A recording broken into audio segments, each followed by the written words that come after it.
Today's guest on our Life and Living podcast is Gary Salamido. Now, Gary is the president and CEO of the North Carolina Chamber of Commerce, and he's talking to us, obviously, about leading through COVID. And it's been an interesting time for Gary because he took over the role of president and CEO in late 2019 and had the plan laid out for 2020, and then suddenly COVID hits. But despite all that, you can hear the successes that the Chamber have had, not only internally, but also how they engaged with their members, and some great lessons that Gary talks about in terms of hiring good people, engaging those people in the challenges, and also freeing them up to actually go off and do what they're capable of doing. But also how they engaged with their members, who were, because their members, obviously, depending on the sectors they were in very, very challenging times, and how the Chamber really engaged with them and became an indispensable part of their lives, and also how they kept their businesses on the road. So really, really interesting discussion about, the power of leadership and the power of really, really unleashing the talent within the business. So I think you really enjoyed this. So I really encourage you to sit back and enjoy this interview with Gary Salamido.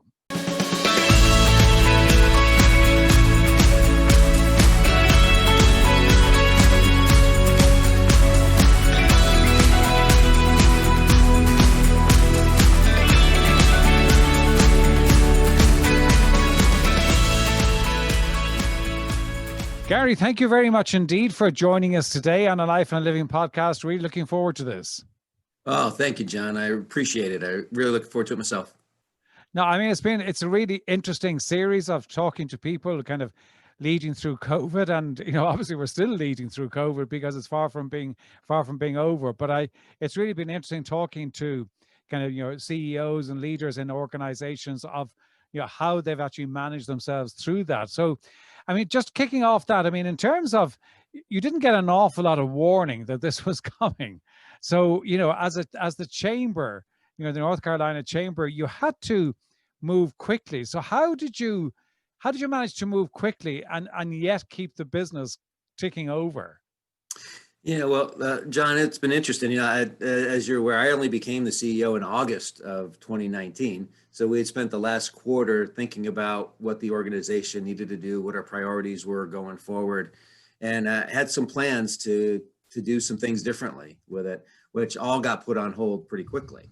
And what we learned through that process is that relationships matter, and that when you hire good people and you have a culture of hiring good people, giving them the freedom to do their jobs, and you get out of their way, in normal times, you have great success.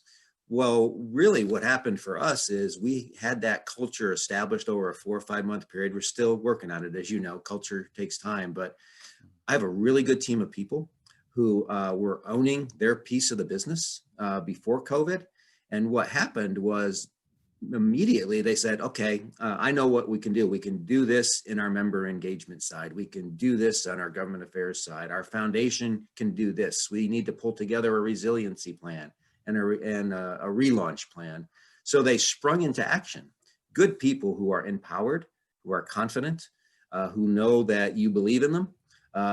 When that culture exists, or when people believe that that culture is going to exist, or they want to be part of creating it, they spring into action, and it spread through the organization, and we were very nimble. And the other thing we did quickly is listen.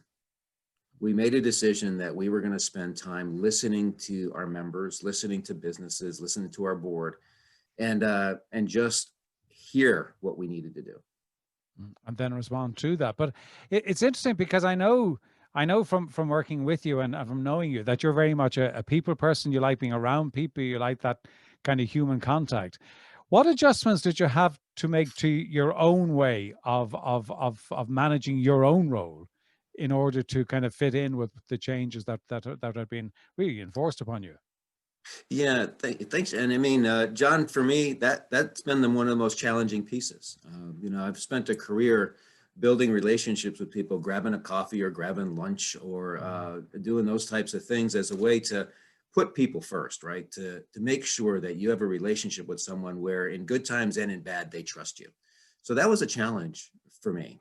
So for me, it was getting in the routine and getting up every morning at the simple things, taking a shower at the same time, coming into my office, putting on a shirt, not a golf shirt, but a shirt, dressing like I would go to the office so that I can create the environment like I would be there with it. It wasn't the same, but constant contact, making sure that I felt like I was engaged like I normally would be, and then getting outside. And even during COVID, we would get together, socially distance, and take a walk, right? So some of my staff was comfortable with that. And so we would do that. We'd meet in the parking lot and take a walk. So it wasn't ideal, but for those of us, or for those folks where that's an important part of how they derive energy and how they see things and how they learn, we found ways.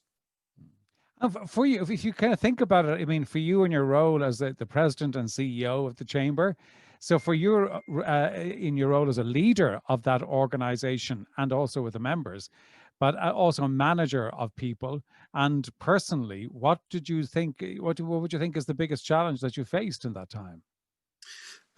For me personally, it was being hypercritical of myself and thinking I could change things that I couldn't change, and learning the difference. And so when you're in a role like I have and you're with so many bright people all the time, I mean, I'm very fortunate to engage with some very senior executives and CEOs of major companies, very accomplished folks. They were focused on their business. They were focused on their people first and foremost. So for me, I felt I had all of this talent, all of this knowledge, and all this experience, and that through the chamber collectively, I should have been able to achieve more for the employees and for the businesses in terms of certainty, in terms of giving them back safely for their employees and their customers, their lives with it. So that was hard. I was consistently critical of myself. And sometimes I was missing all the great work our staff was doing, because I was saying, man, it's just not, how are we going to open this place up safely? And what am I missing? So that's been the hardest part for me personally. And I've learned a lot through that process.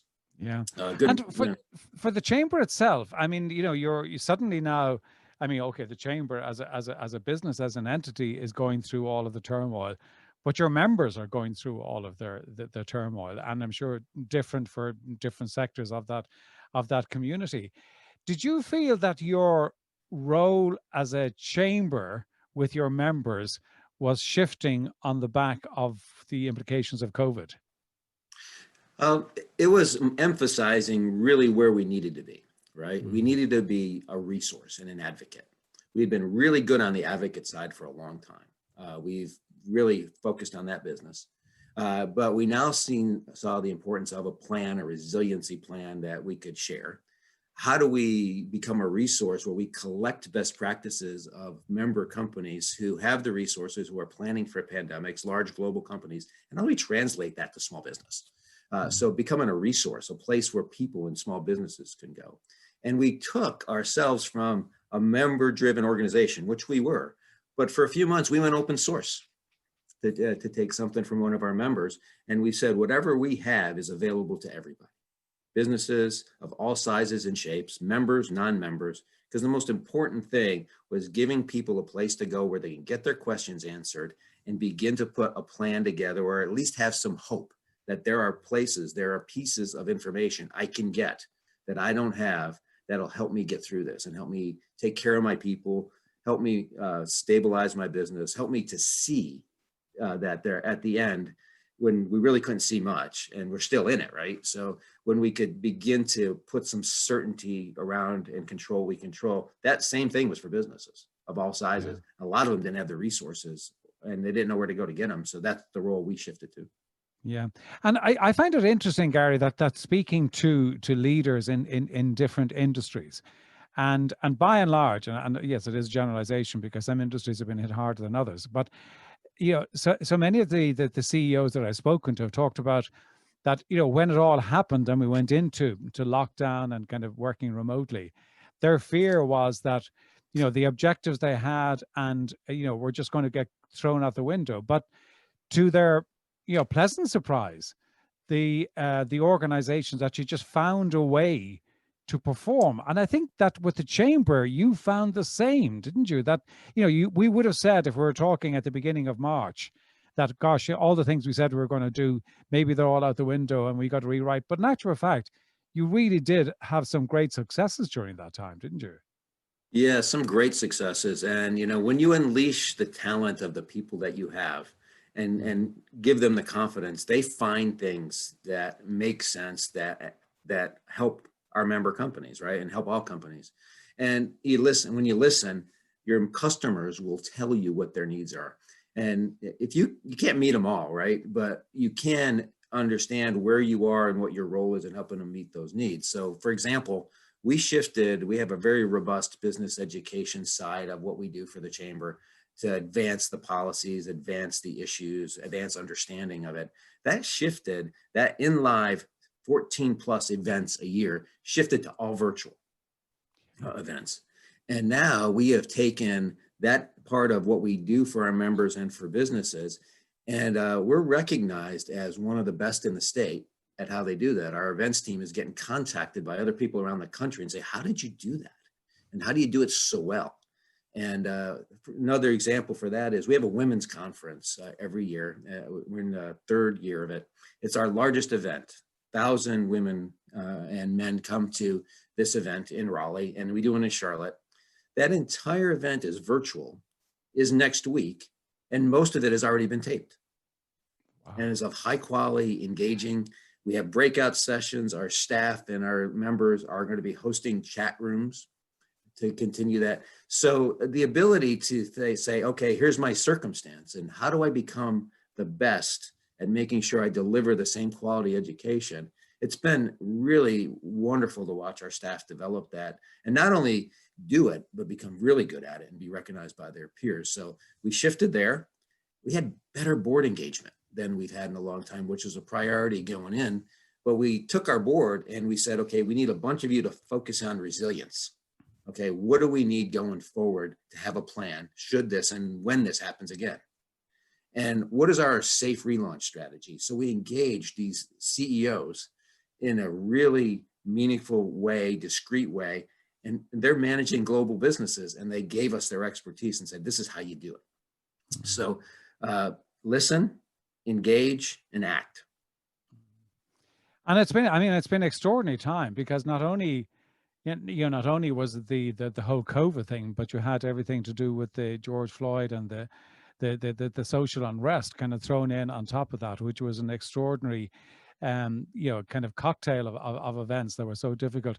How did you, for your own people working from home, it's different for people in different circumstances. I mean, for people who've got small children, trying to homeschool, trying to do all of that, it's very different for people who are just, on their own. But yet each one has got its own challenge. How did you go about supporting your own people in terms of their well-being, their mental health, and everything else?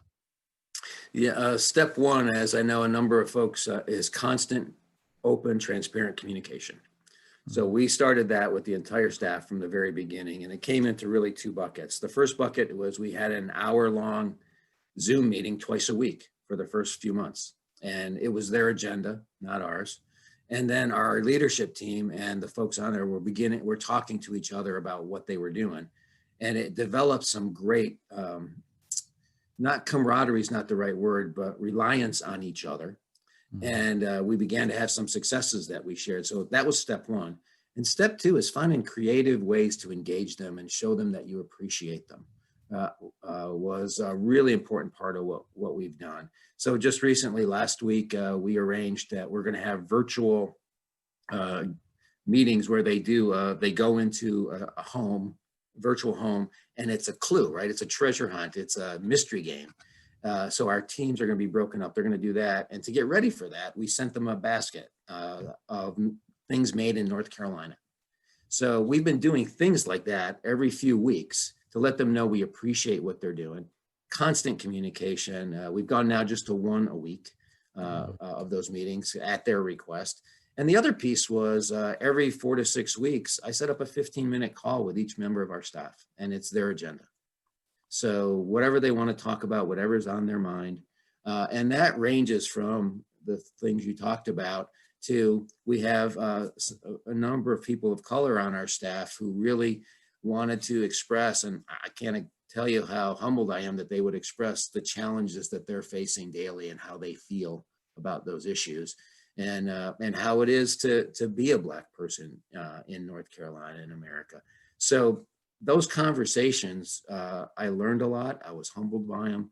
They were rich, and it let people know that we are connected to them as people, right? So that's how we did it. I mean, you unleash their talents, you let them know you appreciate them, and you give them an opportunity on a regular basis to engage with their peers. It's really interesting looking back on it, because I'm just curious as what would you see have been the positives that have come out of it, and what are the negatives that you really want to make sure that you deal with going into the next phase, whatever that looks like? Yeah, the positives are that our teams and our staff is coming together in a way that when I was given the position last August, one of the things we did from September through was, okay, what do we want to be? What do we want our culture to be? What do we want our values to be? And how are we going to implement that? And then COVID hits, and it gave us this opportunity to put it into practice in a way, in one of the most challenging, unknown circumstances. So the positives are our team has grown. They've grown in confidence, agility. They believe they can do anything. They really do. They said there's no challenge too big or no task too small. It's kind of what's underlying that. So the positives are that we have really learned that we can accomplish great things together, and that our organization, that our leadership team and myself are the culture keepers of that, and that it really is what we think. It really is what we believe and hold each other accountable to. So we're setting a good foundation for that. The challenges going forward are, we don't know, no business knows what the impacts of this isolation will be on individuals and their families, and what that means when they come back to the workplace, and what coming back to the workplace means. There's a tremendous amount of uncertainty there, and there are significant physical and mental health challenges that our families of our employees and they will be facing, right? So, and we don't know what those are. We'll be supportive, but A, we don't know, and B, under privacy rules, it's not, it's our business if they choose to share it with us, and we'll provide the support, but we have to be careful to be respectful of their privacy. So COVID, not only did it keep people at home, but because of what happened, it kept people from getting the care that they would routinely get to take care of themselves. Mm-hmm. So we have these physical issues that people are dealing with, and that their families are dealing with, and that they're helping their families navigate. And then we have the mental health impacts of isolation. So that's what we don't know. Those are the challenges coming back that we'll be faced with every day. Yeah, and they are significant. If you're looking back on it, Gary, I mean, if you had your time over again, and hindsight's always brilliant, but if you had your time over again, what would you do differently, if anything? John, I've been thinking about that, and I'm really proud of how we acted. I'm not sure, given the circumstances, given what was thrown at us, that I could say I would do anything differently. And we've been looking hard at that. But I think, the reason for that is, we didn't go in saying, okay, tomorrow we're going to do this, this, and this. Our first step was to step back and say, okay, what can we learn? Okay, we're going to listen to our leadership.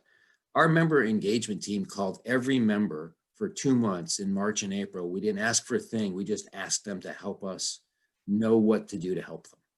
Mm-hmm. And we tailored our activities, and we tailored our engagement over what they told us on that piece. So would I do anything different? Yeah, I would. I would have that plan in place now, prepared for the future, right? So what is our resiliency plan going forward? Should a natural disaster, should a public health issue, should a cyber issue, whatever it may be, bring our business community, bring our communities to a halt again, what's our plan going to be to do that? And having that resiliency plan in place, having a work from home policy in place, which we will. Those are the things that we learned that going into next year we'll be prepared for, and we'll do differently because we'll have experience.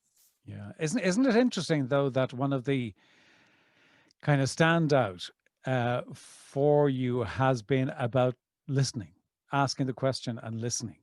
You know, your staff, your customers, your members. I mean, it's really interesting. I mean, it's not rocket science, but sometimes we actually forget to listen because we think about what we're going to say, and really sometimes we're just better off just listening and just hear what people want and need. And it was particularly amplified when the racial injustice issues happened and the Yeah. George Floyd action happened here. I was very fortunate to have some folks that I knew, but I didn't have deep relationships yet, that were people of color in very senior roles in companies who took the time to, I asked them, I said, I just want to listen and learn. Can you give me access to people? And I just want to learn what they go through every day. Yeah. And it was extraordinary. And it helped me on my journey to know how I, because I'm not a person of color, have missed the things that are happening every day and just happened last week to people. So that listening piece allowed me to be able to say, holy cow, here are the things that within my control, within the chamber's control, that we can do. And our member companies are doing extraordinary things. And we've done some podcasts with you, with CEOs that are really good friends, but never had this conversation.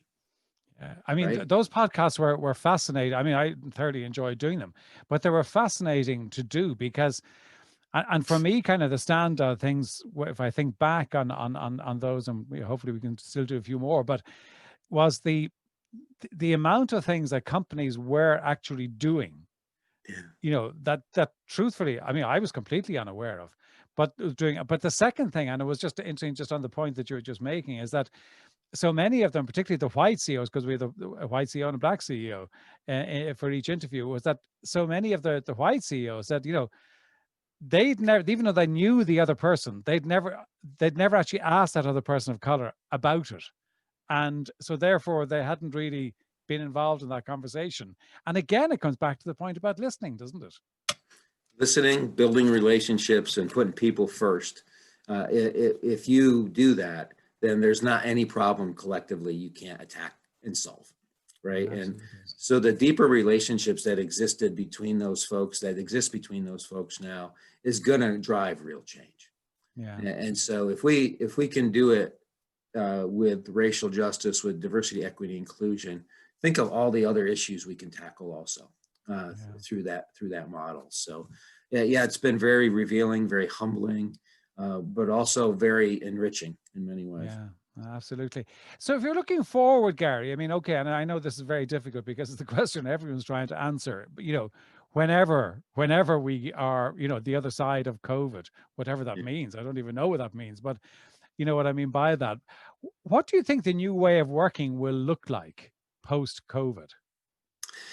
I think every employer is going to have a different way of looking at it, and it's going to be based on their culture, right? So we have to get comfortable with that. There's not going to be one way to do things, Mm, and that companies, based upon what industry sector they're in, what their leadership is, what their culture is, are going to handle things differently with it. And I think that's the biggest thing we all have to get comfortable with. We all kind of look for, okay, here's how you do it, right? That world is gone now. mm, And being nimble and agile, understanding your workforce, not only your workforce today, but what your workforce of the future is going to want and need, mm. and where they're going to function best and where they're going to be most productive. And so in North Carolina now, we've been ranked pretty high as a place to locate a business or expand your business. But one of the things our state is doing now, John, is looking for companies that say, you can live anywhere. If you can live anywhere, if your company says you can live anywhere and you work out of your home, then you should live in North Carolina, and here's why. Right. Yeah. Yeah. Yeah. So a competitive, looking for not just the brick and mortar and the 2,000 jobs or 300 jobs, but looking at companies all across the globe and say, if you want a great quality of life and you want to be able to be in the beach or in the mountains in 3 hours, or you want to see a global city like Charlotte, you're never more than 3 hours away. You can live wherever you want. And so that's, I think, the nature of work there is gonna be different. And we just have to become comfortable with it. And I had a good counsel of mine in the public affairs space give me some guidance early on. And because I asked, describe this world we're in now, this environment we're in. And in North Carolina, we love our beaches, right? And she goes, Gary, you've been to the beach. We're in a riptide. And when you're in a riptide, the last thing you do is try to swim to shore because it will take you under. So whether it's the public health challenges, the media challenges, the uncertainty, all of that is a riptide. So sit out there, conserve your energy, look, listen, and when you have your opportunity, then you can swim to shore safely. And so that's what we're doing. That's good advice. Good advice. Gary, before we wrap up, two questions that I always like to ask everybody that comes on the podcast is a book that you have read or reading that's had an impact upon you. What's the book and what was the impact? Yeah, John, thanks. There's two. One that I read and I keep around all the time. It's Profiles in Courage by John F. Kennedy. That's when I was full-time lobbying, I would read that book before every session. For every legislative session. I still keep it close. And when so that one has had a great impact on me. There are a number of stories in there that I could always find some inspiration in, depending what challenge that I'm facing. And the other one is Legacy. It has had a profound impact. It really has. I mean, I was looking for a long time in my career for one place that kind of captured how I felt and where I would want to go. And should I ever be given the privilege of leading an organization, how would I do it? So that one has been a tremendous help. And for us, our organization has taken on Everybody Sweeps the Sheds, as everybody knows what that means. Yeah, it's a great book. It really is. It's a phenomenal book. And daily rituals, do you have them and what are they? You know, I think I'm still working on those, to be honest with you. I'm used to a very fluid career, right? So I would get up and I'd say, okay, I got to be here, I got to be there. So I never really developed those rituals that are so important for a person in my position now. I wake up and I have a non-fat latte every morning. I do that. That kind of gets things going. And I read a book by Tony Dungy called An Uncommon Life. And every day has one page. And that one page is about family. It's about faith. It's about what you want to learn today. So it has 4 or 5 different categories. I do that. And now I'm trying to get into the habit of reading 20 pages of a book a day. So I want to engage in that. And the book I'm reading right now is The Black Swan. All right. Yeah, very good. Very good.